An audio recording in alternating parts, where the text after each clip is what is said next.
And it's just something for us to keep in mind, because God tells us that he declares the end from the beginning. And here we have the beginning.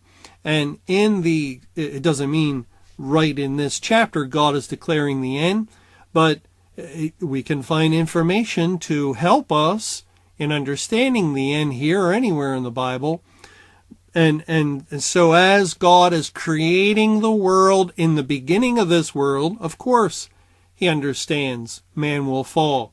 He understands that the purpose for this world is to glorify himself and bringing a people, creating a people that will be his elect, that will live forever in the next world.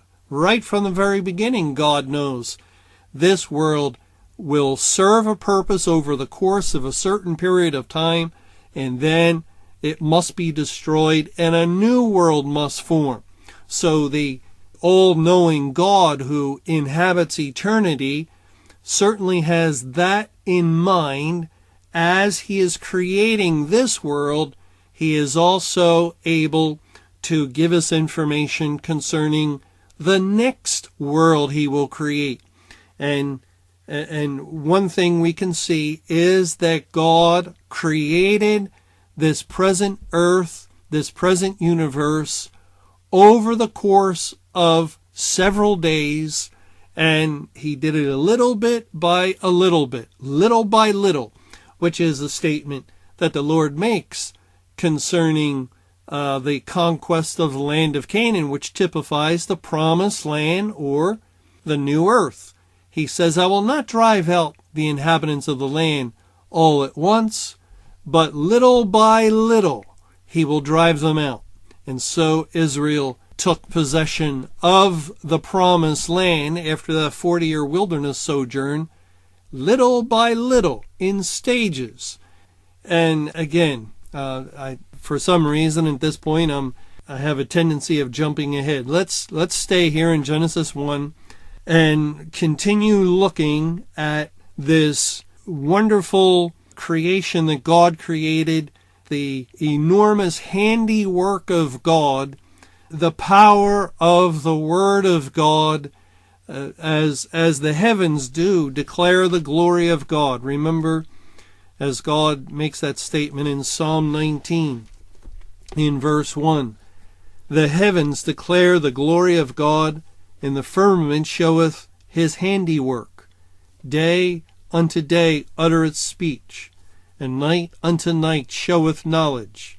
There is no speech nor language where their voice is not heard. Their line is gone out through all the earth, and their words to the end of the world.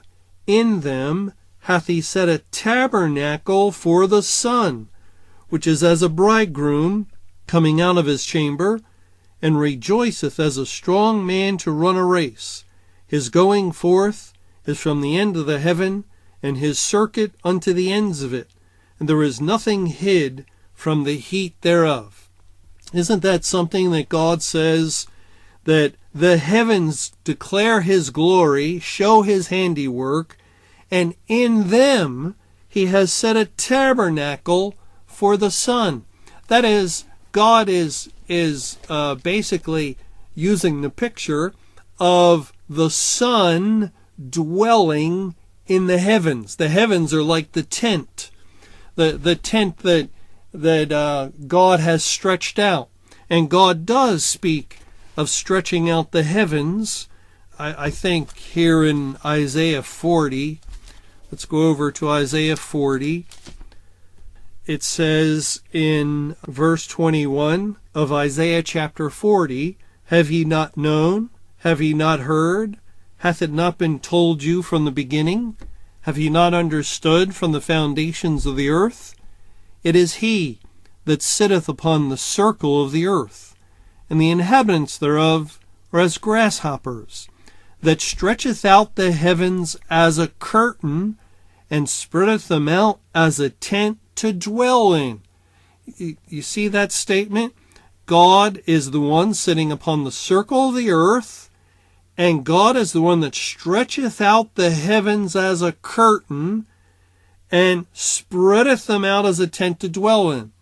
And we will see that God in the beginning created the heaven and the earth, but then later he's going to create the sun, moon, and stars, the celestial bodies. And it's almost as though God creates an earthly mass, and we'll get into what was in the beginning in the next few verses as God describes it. And then he's working with these elements that he's created. And just imagine when he places the stars as though he is stretching a curtain of a tent, and he's pushing it back, and the galaxies are forming, and the universe is taking shape, and God's stretching it out with his almighty arms, and he's placing the stars in their course, and then he has set up the sun and the moon, and there's the earth in position. And this is the amazing thing. All was created as a tent, stretched forth as a tent for the sun. And the sun typifies God, for the great light which lightens the earth. The focus is on the earth, where life is, where the creatures have been formed and live and dwell. And the sun is bringing the atmosphere for life to function on the earth. But there's no life out there. That's all decoration. That's all the tent for the sun to be occupied in, for God to dwell in the sense. And isn't that something, scientists today, when they look with their super duper telescopes into deep space, they have seen that the universe is still expanding, according to them. That is still, as it were, being stretched out, still reaching further into that unknown depths of this universe. And so it's as though God started a process of expansion where he expanded the heavens, and they have been continuing to expand ever since, to go further and further and further. Of course, scientists think it's the Big Bang. Well, if you would recognize the Word of God as the voice of Jehovah is full of power and majesty as being the cause of that bang, that's fine.